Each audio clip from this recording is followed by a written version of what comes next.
Primera lectura del día de hoy, del libro de los Hechos de los Apóstoles. Después de la venida del Espíritu Santo sobre los discípulos, Pedro, acompañado de los 11 apóstoles, se presentó ante la multitud y les habló así: todo el pueblo de Israel debe reconocer como cosa cierta que Dios constituyó Señor y Mesías a Jesús, el mismo que ustedes crucificaron. Estas palabras les traspasaron el corazón y dijeron a Pedro y a los demás apóstoles: hermanos, ¿qué tenemos que hacer? Pedro les respondió: arrepiéntanse y que cada uno de ustedes se haga bautizar en el nombre de Jesucristo para que Dios le perdone los pecados. Así recibirán el don del Espíritu Santo, porque esa promesa es para ustedes y para sus hijos, lo mismo que para todos los alejados, sean cuantos fueren los que llame el Señor nuestro Dios. Y con muchas otras palabras los seguía urgiendo. Además los exhortaba diciéndoles: apártense de esta gente perversa para poder salvarlo. Aceptando pues sus palabras, recibieron el bautismo y aquel día se les agregaron unos 3,000. Palabra de Dios. Reflexión de la primera lectura de la Lección Divina del día de hoy. Pedro concluye su discurso con cierto énfasis.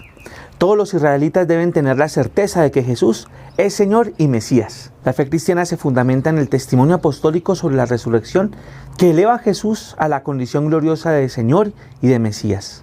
Lucas usa aquí precisamente los dos títulos del anuncio de la buena noticia que llevaron los ángeles a los pastores, títulos plenamente realizados ahora. El testimonio de Pedro toca los corazones y se inicia la larga cadena de las conversiones. El apóstol pide el cambio de mentalidad y de comportamiento. Ese es el sentido de la metanoia. Y el bautismo en el nombre de Jesús, llamado simplemente Cristo, sin artículo. Ahora ya es Él el enviado, el Mesías, el Salvador. El bautismo es signo de la conversión y apertura a la nueva vida, hecha de la destrucción del pasado de muerte y de la plenitud de vida que procede del Espíritu Santo. De este modo se cumplen las promesas tanto para los que están presentes como para los de lejos, es decir, para los que están fuera del judaísmo. Aparece por último la invitación a ponerse a salvo de esta generación perversa. Esto es de aquellos que con su religiosidad legalista no han sido capaces de acoger la novedad revolucionaria del mensaje y de la realidad de Jesús, y lo hicieron condenar recurriendo a la mentira. La primera pesca del pescador de hombres fue verdaderamente milagrosa. 3,000 personas recibieron sus palabras y entraron en sus redes, unas redes que llevan a las aguas de la salvación. Evangelio del día de hoy. Del Santo Evangelio según San Juan. María se había quedado fuera junto a la tumba, llorando. Mientras lloraba, se inclinó para asomarse a la tumba y vio a 2 ángeles vestidos de blanco que estaban sentados en el lugar donde había estado el cuerpo de Jesús, el uno a la cabecera y el otro a los pies. Ellos le dijeron: mujer, ¿por qué lloras? Ella les contestó: porque se llevaron a mi Señor y no sé dónde lo pusieron. Al decir esto, volvió la vista y vio a Jesús de pie, pero sin saber que era Jesús. Él le dijo: mujer, ¿por qué lloras? ¿A quién buscas? Ella, pensando que era el hortelano, le dijo: Señor, si tú te lo llevaste, dime dónde lo pusiste y yo me lo llevaré. Jesús le dijo: María. Ella se volvió y le dijo en arameo: Rabuní, que quiere decir maestro. Jesús le dijo: suéltame, que todavía no he subido al Padre. Vete más bien a decir a mis hermanos que ya subo a mi Padre, que también es su Padre, a mi Dios, que también es su Dios. María Magdalena se fue y les contó a los discípulos que había visto al Señor y lo que Él le había dicho. Palabra del Señor. Reflexión del Evangelio del día de hoy. La dinámica narrativa de Juan 20 está guiada por un ritmo creciente que muestra el nacimiento y la consolidación de la fe de los primeros discípulos en Jesús resucitado. Tras el descubrimiento de la tumba vacía, donde la fe inicial del discípulo amado constituye solo un primer estadio de la plena fe pascual, el fragmento presenta el segundo estadio, el de la profundización de la fe en el resucitado a través de la experiencia personal de la Magdalena. De los signos visibles de la ausencia de Jesús se pasa a su presencia viva. El discípulo queda invitado a entrar en la óptica de la fe en la persona del Señor. El fragmento se compone de dos partes, hermanos: la aparición de los ángeles a María y la aparición de Jesús a la mujer. María necesita ser liberada de una adhesión aún demasiado sensible al Jesús terreno. La superación de esta visión terrena permite al discípulo encontrar al Señor. María no llega a la fe en Cristo resucitado a través de los ángeles, que solo tienen una función de interlocutores, cuando dicen: ¿por qué lloras?, sino solo cuando Jesús la llama por su nombre, María, inaugurando en ella una nueva vida. María, una vez ha reconocido al Raboní, es invitada por Jesús a anunciar a los otros discípulos el acontecimiento de la resurrección. Es ahora cuando se convierte en el símbolo de la fe plena, haciéndose en misionera, haciéndose en evangelizadora de la palabra de Jesús. Fue corriendo a donde estaban los discípulos y les anunció: he visto al Señor. El encuentro de Jesús con María Magdalena y el anuncio llevado por la mujer a los hermanos contiene un gran mensaje para los discípulos de todos los tiempos. El Señor está vivo y cada uno de nosotros debe buscarlo a través de un camino de fe, con la seguridad de que si hace lo que le corresponde, el Señor a su vez no tardará en salirle al encuentro y en hacerse reconocer.